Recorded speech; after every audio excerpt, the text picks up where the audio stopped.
आज मैं आपको भगवान शंकर की एक अद्भुत कहानी सुनाने जा रही हूँ। एक बार भगवान भोलेनाथ पृथ्वी लोक पर भ्रमण के लिए निकले। तभी उनकी दृष्टि एक युवक पर पड़ी जो ईश्वर को दोष देता जा रहा था। वह अपने जीवन से बेहद निराश और दुखी था। तब भगवान शंकर ने बौद्ध भिक्षु का रूप धारण किया और उस युवक को असली दुख का ज्ञान देने का निर्णय लिया। अगर आप यह कहानी सुन रहे हैं तो मेरा एक ही अनुरोध है, इसे अधूरा मत छोड़िए। यह पवित्र कथा आपको वह दृष्टि दे सकती है जो जीवन को नई दिशा देती है। सुख और दुख एक ही सिक्के के दो पहलू हैं। आपने ये बात सुनी तो होगी, पर वास्तव में दुख होता क्या है और उसका समाधान क्या है, यही हम इस कहानी से जानेंगे। तो बात है एक गांव की, जहां सोनू नाम का एक युवक रहता था। वह बेहद आलसी था, जीवन से निराश, क्योंकि उसने अब तक कुछ भी हासिल नहीं किया था। घरवाले उसे लगातार समझाते, बाहर जाकर कुछ अच्छा करो, नौकरी कर लो, पर वह किसी की नहीं सुनता। लोगों की बातें, ताने, तुलना, ये सब उसके जीवन का हिस्सा बन गए थे। उसके सारे दोस्त कामयाब हो चुके थे, कोई व्यापार कर रहा था, कोई नौकरी। लेकिन सोनू, वह बस एक ही बात कहता, मैं कोशिश कर रहा हूँ, पर उसके प्रयास किसी को दिखते नहीं थे। धीरे धीरे वह लोगों से कटने लगा ताकि कोई उससे ये न पूछे कि वह करता क्या है। उसका मन इतना निराश हो गया था कि उसे लगने लगा जैसे वह धरती पर बोझ है। अकेलापन उसे अंदर से तोड़ने लगा। एक दिन तो उसके मन में ये विचार भी आने लगे कि जब मेरे हाथ में कुछ है ही नहीं तो मैं कर भी क्या सकता हूँ। वह रोता रहा, भगवान को दोष देता रहा। ऐसे ही एक दिन वह घर से चुपचाप निकल पड़ा। तभी रास्ते में उसने एक बौद्ध भिक्षु को देखा जो लोगों को प्रवचन दे रहे थे। वह दुख के विषय में बता रहे थे। सोनू चुपचाप कोने में खड़ा होकर उन्हें सुनने लगा। भिक्षु कह रहे थे, दुख ही हमारा सबसे बड़ा शिक्षक है। यही हमें जीने का तरीका सिखाता है। अगर तुम दुख से भागते हो तो कभी सीख नहीं पाओगे। सोनू यह सब ध्यान से सुन रहा था। प्रवचन खत्म हुआ तो वह भिक्षु के पास गया, उन्हें प्रणाम किया और बोला, महात्मा जी, आप कह रहे थे कि दुख को गुरु मानो, लेकिन मेरे दुखों ने तो मुझे केवल पीड़ा दी है, कोई शिक्षा नहीं। लोग ताने मारते हैं, कहते हैं तुम क्या कर रहे हो, और मैं सिर्फ खामोश हो जाता हूँ। जब कोई अपने सवालों से तुम्हें चुप कर दे तो वो चुप्पी बहुत दुख देती है। उसकी बातें सुनकर बौद्ध भिक्षु मुस्कुराए और बोले, बेटा, जब तुम्हारे जीवन में कोई असली दुख आए तब मेरे पास आना, मैं उसका समाधान जरूर बताऊंगा। सोनू थोड़ा हैरान रह गया। वह सोचने लगा, क्या अब तक जो मैंने सहा है वो असली दुख नहीं था? जो मैंने ताने सहे, जो मैं अंदर से टूटा, क्या वह सच्चा दुख नहीं? वह सोचते हुए वहां से चला गया। अब वह ठान चुका था कि कुछ करके दिखाना है। अपने पिता से थोड़े पैसे लेकर उसने छोटा सा व्यापार शुरू किया। पिता को खुशी थी कि बेटा कोशिश कर रहा है, लेकिन शुरुआती दिनों में व्यापार में उसे सफलता नहीं मिली। वह फिर से टूटने लगा। तब उसके पिता ने कहा, बेटा, निराश मत हो, मेहनत जारी रखो। सफलता देर से मिलेगी, लेकिन जरूर मिलेगी। पिता की बातों ने उसे संबल दिया। सोनू ने फिर से मेहनत शुरू की और धीरे धीरे उसके व्यापार ने रफ्तार पकड़ ली। 3 साल के भीतर ही वह एक सफल व्यापारी बन गया। अब उसके पास दौलत थी, सम्मान था। लोग जो पहले ताने मारते थे अब उसकी तारीफ करते थे। माता पिता का सीना गर्व से चौड़ा हो गया। अब उसके पास सब कुछ था, लेकिन कहानी यहीं खत्म नहीं होती। सोनू की तरक्की अब सबको दिखने लगी थी। उसके कुछ मित्रों ने उसे सलाह दी कि अब उसे अपने व्यापार को और तेजी से बढ़ाना चाहिए, उसे और ज्यादा फैलाना चाहिए। सोचो, दोस्तों ने कहा, आज जब तुम इस नगर के सबसे बड़े व्यापारी हो तो तुम्हारे पास इतनी शोहरत है। कल जब तुम पूरे राज्य के सबसे बड़े व्यापारी बन जाओगे तो राजा भी तुमसे मिलने को उत्सुक होगा। लोग तुम्हारे नाम की मिसाल देंगे और शायद राजा भी तुम्हारे द्वार पर सहायता के लिए आए। सोनू को ये बातें बहुत आकर्षक लगी। उसे लगा, मेरे मित्र ठीक कह रहे हैं, मुझे अब रुकना नहीं चाहिए। और इसी चाह में उसने कुछ अनुचित निर्णय लेने शुरू कर दिए। तेजी से व्यापार बढ़ाने के चक्कर में उसने कई लोगों से ऊंचे ब्याज पर पैसा उधार ले लिया। धीरे धीरे उस पर कर्ज बढ़ता चला गया और मुनाफा बढ़ाने की लालसा में उसने अपने उत्पादों की गुणवत्ता से भी समझौता करना शुरू कर दिया। अब वो पहले जैसी सच्चाई और निष्ठा से व्यापार नहीं कर रहा था। जो दोस्त उसे सलाह दे रहे थे वही अब उसके निर्णयों के पीछे की प्रेरणा बनते जा रहे थे। और सोनू बिना सोचे समझे वैसा ही करता गया जैसा उन्होंने कहा। यहाँ तक कि वह अपने प्रतिस्पर्धियों के खिलाफ साजिशें भी रचने लगा। उसके भीतर का सुकून अब गायब था। रातों को नींद नहीं आती थी। चिंता, लालच और लक्ष्य की भूख उसकी जिंदगी पर हावी हो गई थी। एक दिन वह अपने रथ में बैठा कहीं जा रहा था। रास्ते में वही आश्रम पड़ा जहां वह पहले बौद्ध भिक्षु से मिला था। वह तुरंत आश्रम में गया और उन भिक्षु से मिला।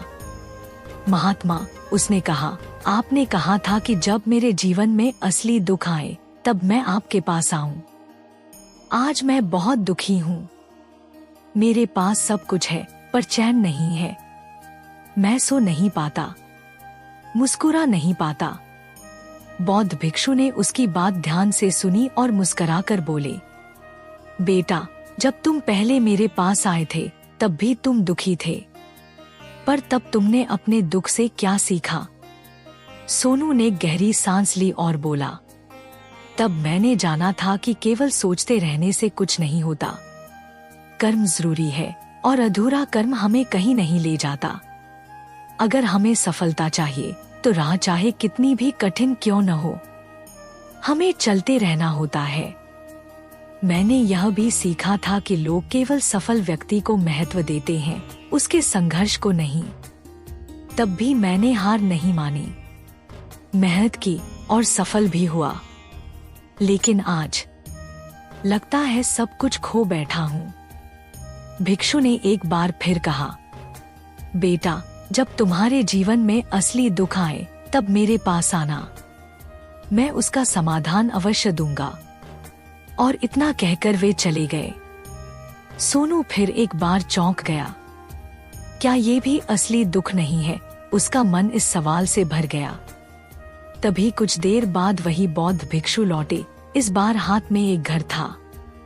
उसे घर सौंपते हुए बोले, बेटा, इस घर में कुछ सिक्के हैं, इसे पास की उस पहाड़ी की मिट्टी के नीचे दबा दो। जब मुझे इसकी जरूरत होगी तब मैं खुद आकर इसे निकाल लूंगा। अभी यह मेरे किसी काम का नहीं है। सोनू ने बिना कोई सवाल किए वैसा ही किया। घर को मिट्टी के नीचे दबा दिया और भिक्षु को प्रणाम कर अपने रास्ते चला गया। समय बीतता गया। सोनू का व्यापार और भी तेजी से बढ़ा, पर गुणवत्ता गिरती चली गई। और अंततः एक ऐसा समय आया जब व्यापार पूरी तरह से चौपट हो गया। लेकिन सोनू को भरोसा था कि उसने जो भी कर्ज लिए हैं वो उसके मित्रों से हैं। उसे यकीन था कि उसके बुरे वक्त में वही दोस्त उसका साथ देंगे। पर यही उसकी सबसे बड़ी भूल थी। जिस दिन उसे सहायता की सबसे ज्यादा जरूरत थी, उसी दिन उसके अपने मित्र सबसे पहले उसके खिलाफ खड़े हो गए। किसी ने मोहलत नहीं दी, कोई समर्थन नहीं मिला, बल्कि जान से मारने की धमकियां मिलने लगी। जिस दोस्ती पर वह इतना गर्व करता था वह नकली साबित हुई। जिन लोगों ने उसकी सफलता में हिस्सेदारी जताई थी वे अब उसे अकेला छोड़ चुके थे। धीरे धीरे सोनू की सारी संपत्ति बिक गई, सारी शोहरत मिट्टी में मिल गई। अब सोनू के पास कुछ नहीं बचा था। वो सड़क पर आ चुका था, कर्ज के बोझ तले, अकेला, थका हुआ। आखिरकार उसने हार मान ली और अपने माता पिता से विनती की, पिताजी, मेरी मदद कीजिए। मुझ पर बहुत कर्ज है, बस थोड़े से पैसे दे दीजिए, मैं उसे लौटाना चाहता हूँ। पिता ने दुख भरे स्वर में जवाब दिया, बेटा, हमारे पास अब बस यही छोटा सा घर बचा है। अगर इसे भी बेच दिया तो तेरी माँ और मैं कहाँ जाएंगे? हमें सड़कों पर भीख मांगनी पड़ेगी। बेटा, क्षमा करना, पर अब हमारे पास देने के लिए कुछ भी नहीं है। ये सुनकर सोनू चुपचाप वहां से चला गया। मन में बार बार वही बात गूंज रही थी, अब मेरे पास कुछ भी नहीं बचा, सब कुछ लुट गया, खत्म हो गया।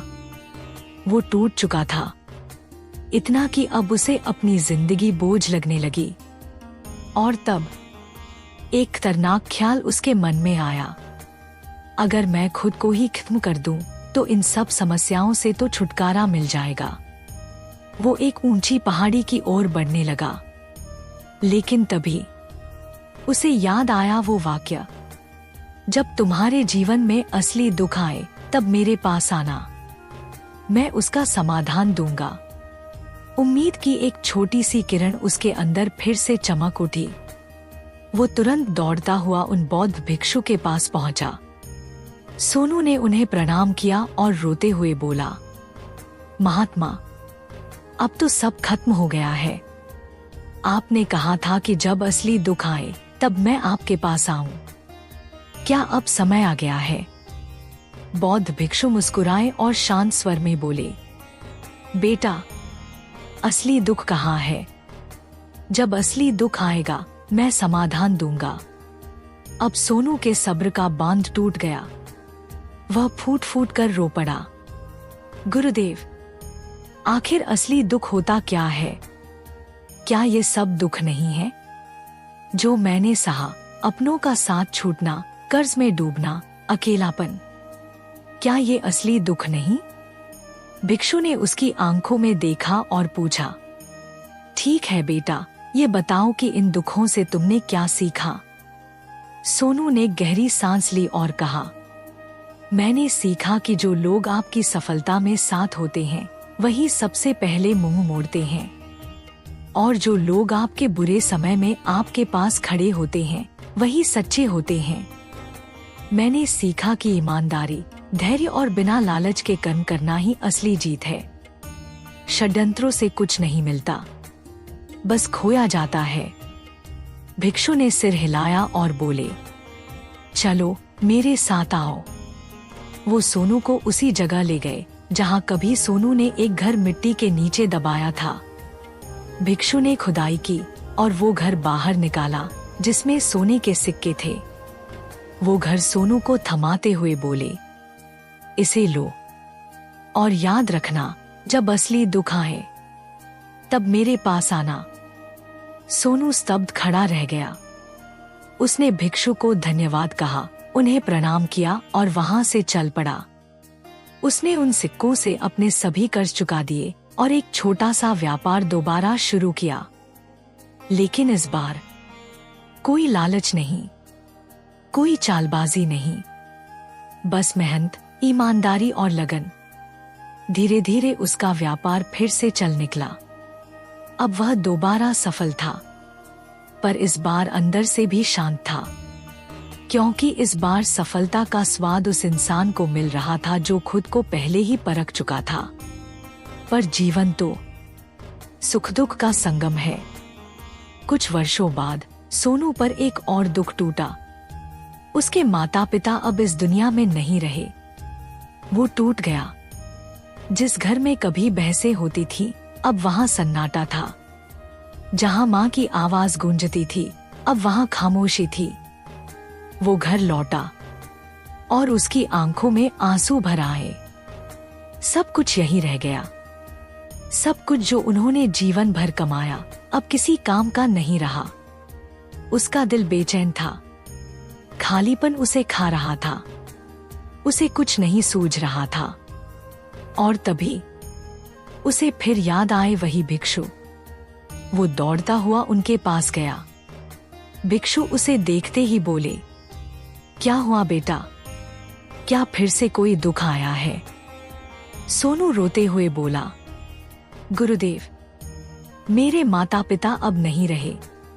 सब कुछ होते हुए भी मैं बहुत अकेला हूँ।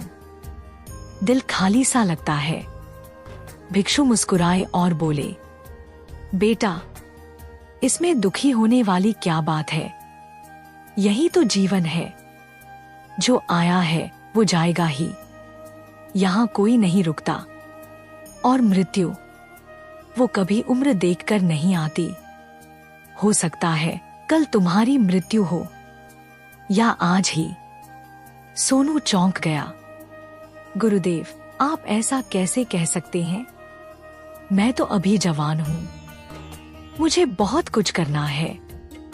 भिक्षु गंभीर स्वर में बोले, बेटा, इसी भ्रम में मत रहना। मृत्यु कभी किसी की उम्र नहीं देखती। ना वो बताकर आती है, ना रुकती है। यह सुनकर सोनू अंदर तक हिल गया। उसके सवाल अब और गहरे हो चले थे। क्या यही असली दुख है या अभी भी नहीं? अब भी सोनू के मन में वही खालीपन था। वो हर रोज जैसे खुद से दूर होता जा रहा था। ना व्यापार में मन लगता था, ना जीवन में। हर काम करते हुए उसके अंदर सवाल उठते, मैं ये क्यों कर रहा हूं? इसका मतलब क्या है? मैं आखिर चाहता क्या हूं? उसके अंदर अब एक बहुत बड़ा प्रश्न जन्म ले चुका था। क्या हम इस धरती पर सिर्फ जीने और फिर एक दिन मर जाने के लिए आते हैं? उसने कई विद्वानों से पूछा, हर कोशिश की, लेकिन कोई उत्तर नहीं मिला। जैसे जैसे उत्तर नहीं मिला, वैसे वैसे उसका दुख और गहराता गया। अब वो बेचैनी असहनीय हो चली थी। और तब एक बार फिर उसे उन बौद्ध भिक्षु की याद आई। वो दौड़ा और पहुंच गया उसी गुरुदेव के पास। अपना सारा हाल बताया। भिक्षु मुस्कुराए और पहली बार गहरी नजर से उसे देखते हुए बोले, बेटा, आज पहली बार तुम्हारे जीवन में असली दुख आया है। सोनू चौंक गया। गुरुदेव, क्या असली दुख यही है? भिक्षु ने उत्तर दिया, हाँ, असली दुख वही है जब तुम्हें पता ही न चले कि तुम क्यों जी रहे हो, कहाँ जा रहे हो, क्या कर रहे हो और तुम हो कौन। सोनू ने हाथ जोड़कर कहा, गुरुदेव, कृपा करके मेरे इस दुख का समाधान बताइए। भिक्षु बोले, हम सबके भीतर लालच, क्रोध, भय, वासनाएं छिपी होती हैं। हम टुकड़ों में जीते हैं, बिखरे हुए। हमारी चेतना कभी एक जगह केंद्रित नहीं होती। हम अपने आप को देखने का, समझने का वक्त ही नहीं निकालते और फिर हम उन्हीं परिस्थितियों को दुख मान लेते हैं जो असल में सिर्फ जीवन की चुनौतियां हैं। हम उन्हें हटाना चाहते हैं, लेकिन वो दुख नहीं होते, वो सीढ़ियां होती हैं आत्मज्ञान की ओर। हम मृत्यु को रास्ता मान लेते हैं, जबकि असली रास्ता तो जीवन में ही छिपा है। अगर सच में समाधान चाहिए तो खुद को इकट्ठा करना सीखो। अपनी बिखरी हुई ऊर्जा को समेटो, ध्यान लगाओ। मृत्यु से पहले अपने आप को जानो। सोनू पूछ बैठा, तो क्या हमें जीवन नहीं जीना चाहिए? इच्छाओं को छोड़ देना चाहिए? भिक्षु मुस्कुराए, जीवन जरूर जियो, लेकिन बंधनों के साथ नहीं। इच्छाएं रखो, लेकिन उनके गुलाम मत बनो। मनुष्य की इच्छाएं नदी के प्रवाह जैसी होती हैं, जैसे एक पहाड़ से गिरता झरना जिस पर कोई नियंत्रण नहीं होता सिवाय दर्शक बने रहने के। लेकिन अगर तुम ध्यान करना शुरू कर दो तो धीरे धीरे यही इच्छाएं तुम्हारे वश में हो सकती हैं। तब तुम उन्हें पूरा भी कर सकोगे, बिना खुद को खोए हुए। गुरुदेव की हर बात सोनू के अंतर्मन में उतर रही थी। आखिरकार उसने हाथ जोड़कर कहा, गुरुदेव, आपने मेरी सबसे बड़ी समस्या का समाधान कर दिया। मैं अब खुद पर ध्यान लगाऊंगा, अपने आप को पहचानूंगा और इस जीवन को सही अर्थों में जीऊंगा। सोनू समझ चुका था कि जीवन में ऊर्जा की कोई कमी नहीं, लेकिन वह व्यर्थ की चीजों में बर्बाद हो रही है।